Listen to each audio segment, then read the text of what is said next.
Jethro.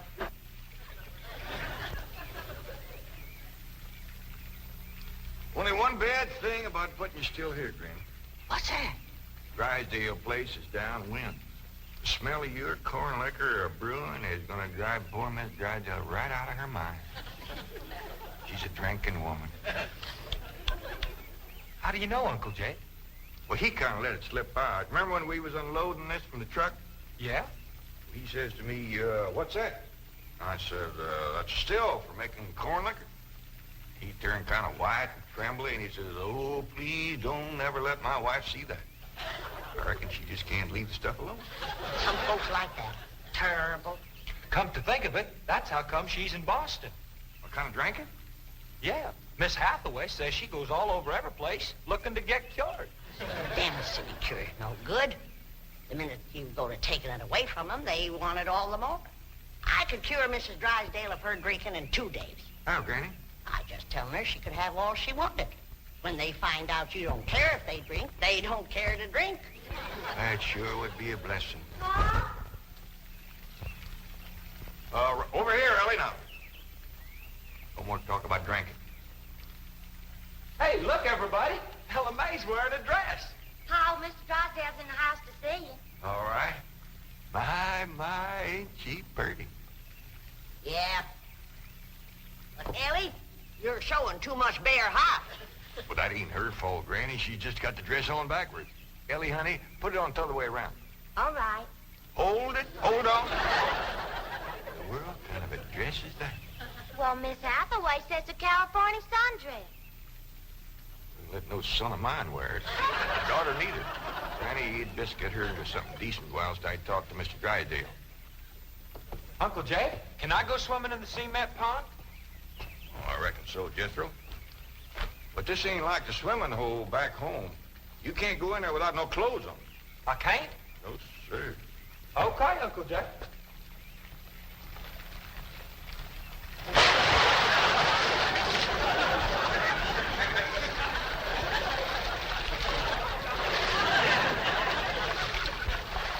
Someday I gotta have a long talk with that boy. Drysdale's office, Miss Hathaway speaking. Boston. That must be Mrs. Drysdale. No, don't put her on. She'll only make my life Mrs. Drysdale. How are you? How are things in Boston? Oh, the doctors here are just as silly as the ones in Beverly Hills. They insist there's nothing wrong with me. They've got me so depressed. I just had to call and talk to my darling. Are you taking good care of him? Oh, yes. As a matter of fact, he's stretched out on the sofa right now having his nap. How sweet. Well, the moment he wakens, you take his temperature and give him some of that flu medicine. What? He's waking now? Oh, marvelous. Put him on. Tell him Mumsy wants to hear his sweet voice.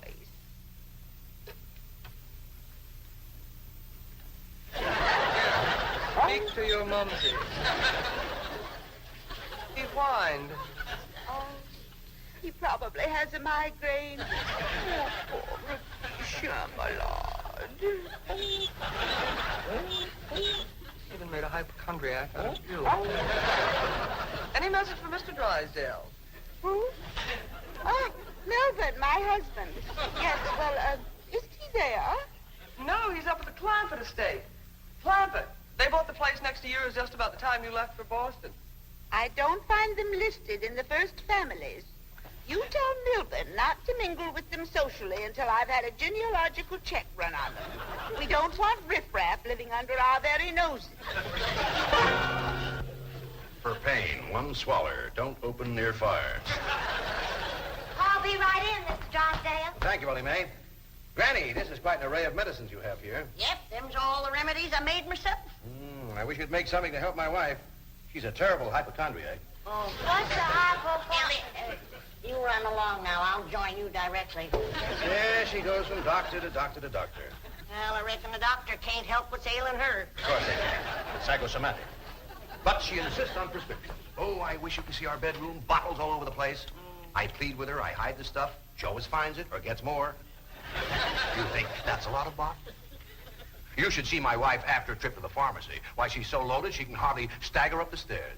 Sit down, Mr. Drysdale. Set yourself. And she has a dog. A perfectly healthy poodle. Now, would you believe that she Don't tell me. laps it up just like she does?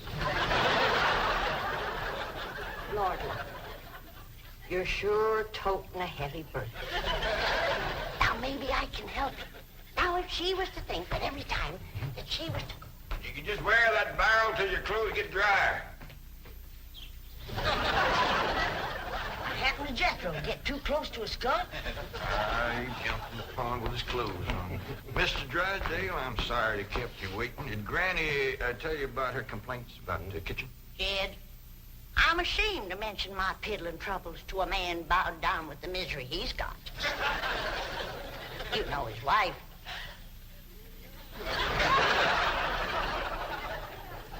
Mr. Drysdale, our hearts go out to you.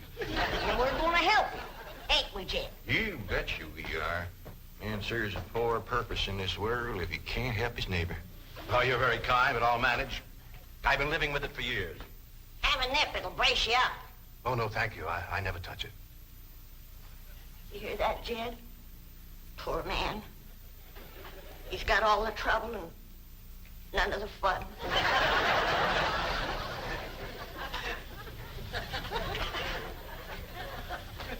Here goes a soft-hearted woman. Yeah. Now, about her complaints. Oh, yeah. Well, for one thing, that electric meat grinder has been giving Granny a heap of trouble. Electric meat grinder? Yeah, listen right here in the dish trough. Oh, it grinds the meat all right, but then you can't find it. It goes down that pipe. Granny lost 2 squirrels and a rabbit in that thing. That's a disposal. You only put things in there that you don't want. Now, Mr. Drysdale, that ain't altogether true. Granny sure wanted them squirrels and that rabbit. And another thing, this here sideways pump don't work at all. We must have carried in a barrel of water to prime that thing, but it don't work. Oh, there's another thing. Every once in a while, this little thingamajig here makes a ringing noise like that. There it goes again. Well, that's a telephone. Someone's calling you. I don't hear him. They're calling you on the telephone. Say hello into it. Hello. You have to lift the receiver first. Now say it. Hello. Mr. Clampett? He said my name. Can he see through this thing? No. Mr. Clampett, may I please speak to Mr. Drysdale? Well, they sure can see, or else how would they know you're standing here? That's my secretary. She knows I'm here. Yes, Miss Hathaway. Mr. Drysdale, I have some messages. I'll be doggone. Granny! Ellie Mae! Come look what we got! The Clampetts have just discovered the telephone. this is a marvelous invention. With this instrument, you can talk to anyone, any place in the civilized world. We talk to my cousin Pearl?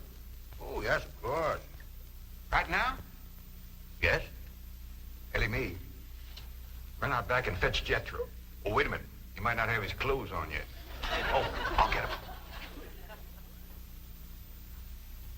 Dad, is he greening us? Can we honest to goodness talk to Pearl on this day? You heard what he said. Hello, Pearl, you old rascal. What you doing back there? Hi, there ain't Pearl. This here's Ellen. Now, ladies, first, you gotta pick this thing up. Hello, Pearl, you old rascal. What you doing back there? Hi, there ain't Pearl. This here's Ellen. What's she saying? Ain't saying a word, you just humming. She ain't even humming a tune. Shut up, humming, and say something. Jethro will be right in. You ready to call Pearl? We've been a calm, but she just hums. That's dial tone. First, you've got to dial long distance like this. Okay. Howdy, Pearl. Hello, Pearl, you old rascal. What you doing back there? Hi, there ain't Pearl. This here's Ellen. This is long distance. We know that, Pearl. Oh, I believe you have the operator. What's Pearl's number? Number? Operator. Just a moment. Hey, folks, Mr. Drysdale told me what y'all was up to. You can't talk to Ma on that thing. Well, look who's getting too smart for his britches. Too big for him, too. Mr. Drysdale says we can talk to her. Yeah, you think you know more than Mr. Drysdale? Well, I know Ma ain't got no telephone. Excuse me, call operator. You sure spoil things. Yeah, who asked you to butt in? I get it. I know what to do when it does that. Hello? Yeah, he's here. Well, for goodness sake. Well, sure. Well, howdy there, Miss Drysdale. Let's hear it. Margaret! Oh, how wonderful. What? Man? Oh, yes, the telephone man. Well, how are you? I'm worried, that's how I am. I'm afraid, Milburn, that you've let the wrong kind of people move in next door to us, and I'm dreadfully upset. Now, dear, you mustn't let yourself get into this condition. Control yourself. No, dear, you mustn't come home yet. No, not until we get them in shape. I mean, get you in shape. You know, now we'll wait until you're cute. Milburn, I want to meet the Clampetts as soon as possible. Now, when will that be? What about Christmas? Next year. Milburn, this conversation is making less and less sense. Now, I want the truth about the Clampetts, or I'm flying home immediately. Now, Margaret, please control yourself. I don't want you flying. No, please, dear, please, stay on the ground. Dear, why don't you lie down and take a sedative? And I'll call you from the office. Goodbye. I'm sorry, my wife. We understand. Well, I'll see you later. Keep your chin up. Poor man. Don't it just tear your heart out? He is so ashamed of his wife, he don't even want us to meet her. What he says, she won't be cured till Christmas of next year. You gotta help me, Granny. I still say I could cure Mrs. Drysdale in 2 days. Sure be worth a try. If we could get her out here. Kid, misery loves company. And if that poor, miserable woman thought that she had a drinking friend living next door... Granny, you ain't ever down more than a thimbleful in your whole life. I know, kid, but it'd be worth a little white lie to help a neighbor and save a marriage. But how?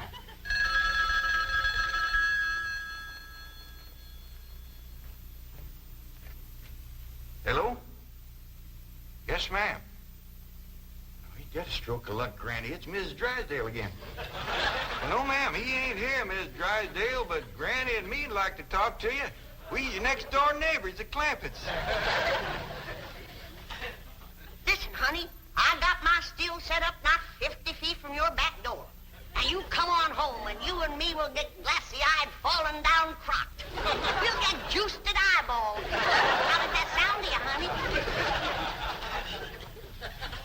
I don't hear nothing. Me neither.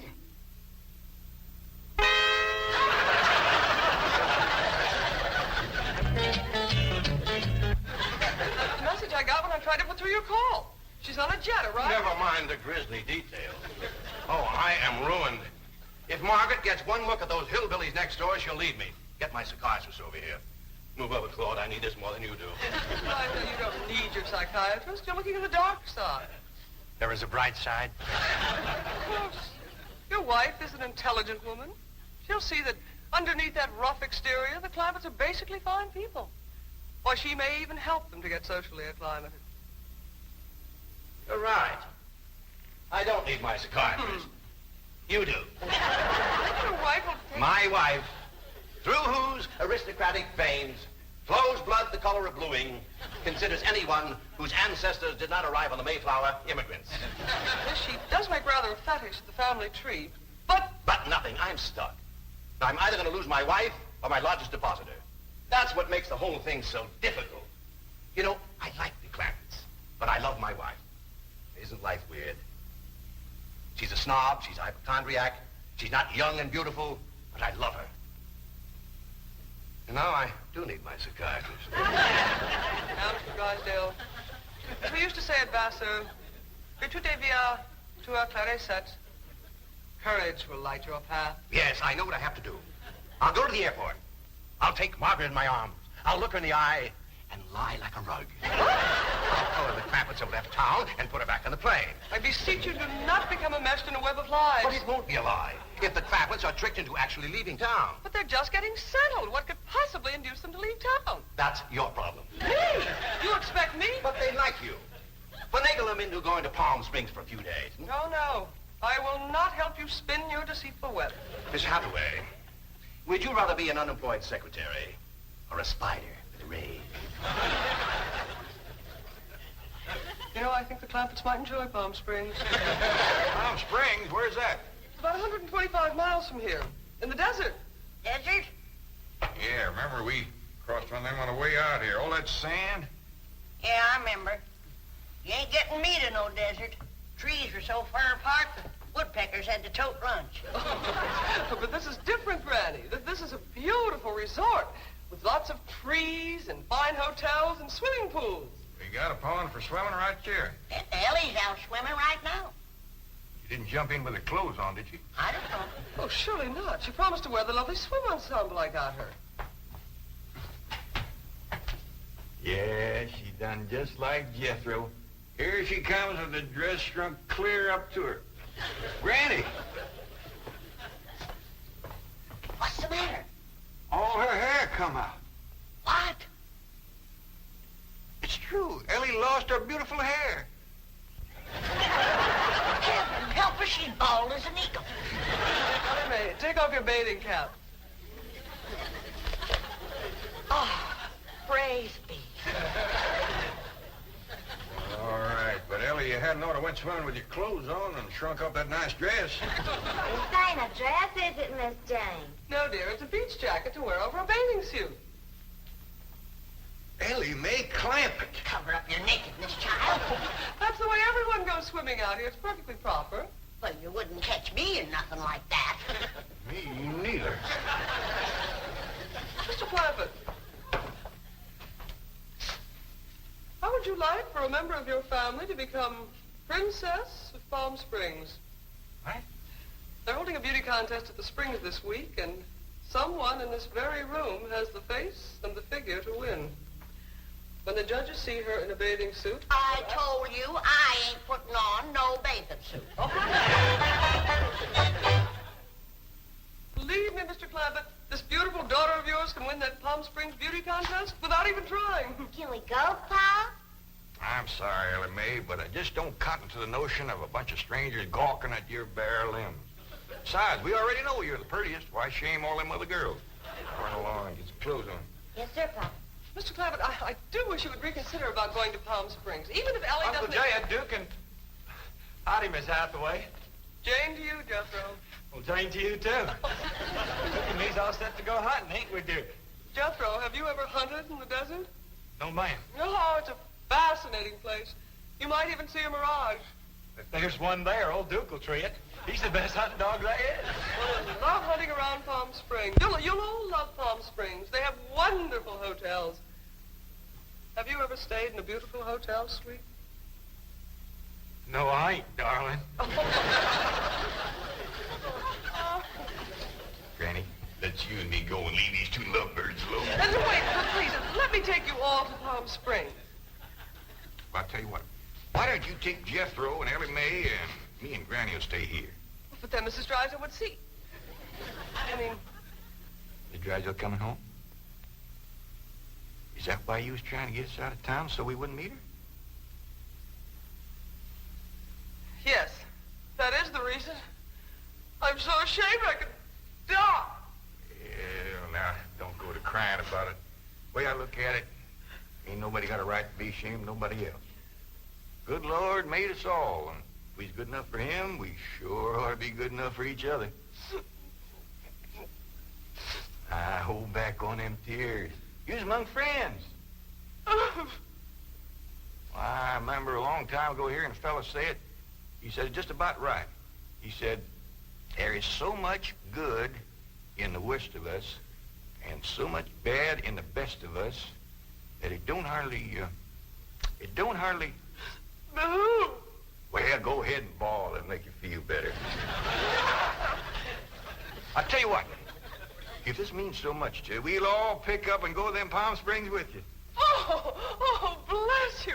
Mr. Drysdale would be so happy. I'll go help Ellie Mae pack. I'm telling you, that Miss Drysdale must be a mess. She's gonna need our help, kid. This is a poor time for us to be leaving. Yeah, we gotta help her once we get back.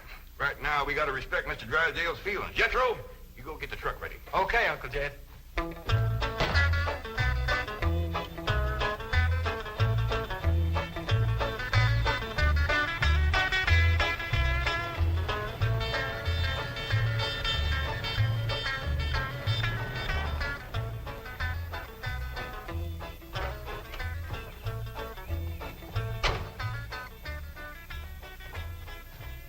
There, Melvin. The Clampetts gardener shouldn't leave his car parked in the front driveway that way. Oh, you're absolutely right, dear, yes. Oh, Margaret, don't you want to stop at home first and freshen up, take some medicine or something? Milburn, I have just flown 3,000 miles to meet the Clampetts, and I intend to meet them right now. Well, Don, they're probably out of town. You see, they travel extensively. Oh, they're wonderful people. It'd be a shame if you missed them. But I know how anxious you are to get back to Boston and your doctors. And Sonny. How is Sonny?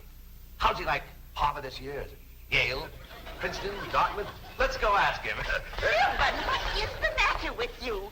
Milburn, let go. Let go, you hear me? Let go, I say. Let go. Have you gone mad? Let go, you beast. Step aside, lady. I'll shoot it.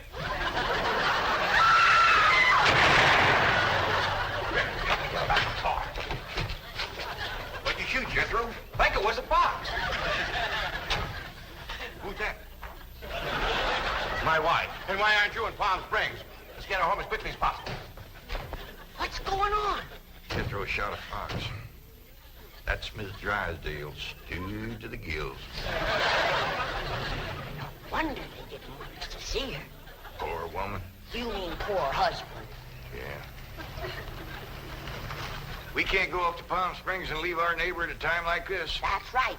We gotta pitch in and see that his wife gets cured. Uncle Jed, are we going hunting? Might as well. It'll be a while before she sleeps that one off. Well, I hope there's some possum around. These skinny old California foxes ain't worth shooting at.